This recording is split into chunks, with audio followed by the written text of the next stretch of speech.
अच्छा, ये क्वेश्चन जो है वो एक अनमैरिड लड़की का है, ये 20 साल की है और ये कह रही है कि मुझे 2 महीने से पीरियड नहीं आया और मैं बहुत ज़्यादा परेशान हूँ।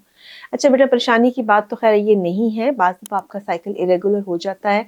अब इसमें डिपेंड करता है कि आपको क्या पहले भी ये शिकायत रहती है या एक टाइम हुआ है। अगर तो एक टाइम हुआ फिर तो किसी टेस्ट, इन्वेस्टिगेशन, इवन मेडिसिन की भी ज़रूरत नहीं है। पीरियड्स कभी-कभी डिले हो जाते हैं, एग फॉर्मेशन अच्छी नहीं होती है और आपके पीरियड्स बाद में आ जाते हैं। पीरियड ना आने की कुछ वजूहात हो सकती हैं।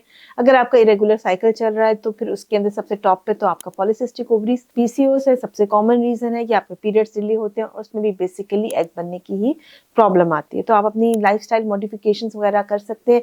इसमें बहुत सारी वीडियोस हमारी भी अवेलेबल हैं, आप उसको देखिए, अपनी वेट को मैनेज कीजिए, एक्सरसाइज कीजिए, स्लीप साइकिल को बेहतर कीजिए, डाइट बेहतर कीजिए। सो इस सारी चीजें करने से आपको जो एक कह लें कि एक लॉन्ग टर्म जो है ना वो सोल्यूशन मिल जाएगा, बजाय ये कि शॉर्ट टर्म। ठीक है, और अगर हम शॉर्ट टर्म की बात करते हैं तो उसके अंदर फिर जो आप कर सकते हैं वो ये होता है कि आपको शॉर्ट टर्म के लिए हार्मोन्स दिए जाते हैं, जैसे कि टिफेस्टन की टैबलेट अवेलेबल है, आप वो ले सकते हैं। सुबह शाम आप 5 दिन के लिए लीजिए, उसको 5 दिन खाने के बाद छोड़ दीजिए, तो मोस्ट ऑफ द टाइम आपको पीरियड आ जाते हैं। आप खैर अनमैरिड का सवाल है, लेकिन अगर मैरिड में ख़वातीन में भी ये प्रॉब्लम हो रही है तो भी वो ये टैबलेट लेके छोड़े। अगर तो उनको पीरियड्स आ जाते हैं, इसका मतलब है कि ये साइकिल दोबारा से रेगुलर हो जाएंगे।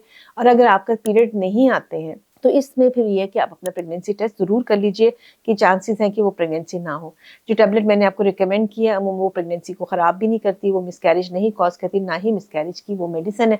सो अगर आपको प्रेगनेंसी होगी तो वो डैमेज नहीं होगी। ठीक है, सो अगर आपको पीरियड डिले है तो ये या तो सिंपल सा ये सोल्यूशन है कि 5 दिन मेडिसिन लीजिए, छोड़ दीजिए, तो आपको पीरियड्स आ जाएंगे। हाँ, अलबत्ता अगर आप इसको इन्वेस्टिगेट कराना चाहते हैं तो 2 टेस्ट मैं रिकमेंड करती हूँ कि आप अपने 2 टेस्ट ज़रूर करवाइए। उसमें नंबर 1 पे TSH है, thyroid hormone, and second is prolactin. ये ज़रूर देख लीजिए कि इनकी प्रॉब्लम तो नहीं है जिसकी वजह से आपको पीरियड्स इरेगुलर हो रहे हैं। तीसरा ये है कि अगर एज ज़्यादा है और पीरियड मुसलसल आहिस्ता-आहिस्ता कम हो रहे हैं तो अपना AMH का टेस्ट भी करवा लीजिए, ताकि आपका ये पता चले कि आपके ओवेरियन रिजर्व्स कितने हैं। ठीक है, सो उम्मीद है कि इस आंसर से आपको जो है कुछ फ़ायदा हुआ होगा।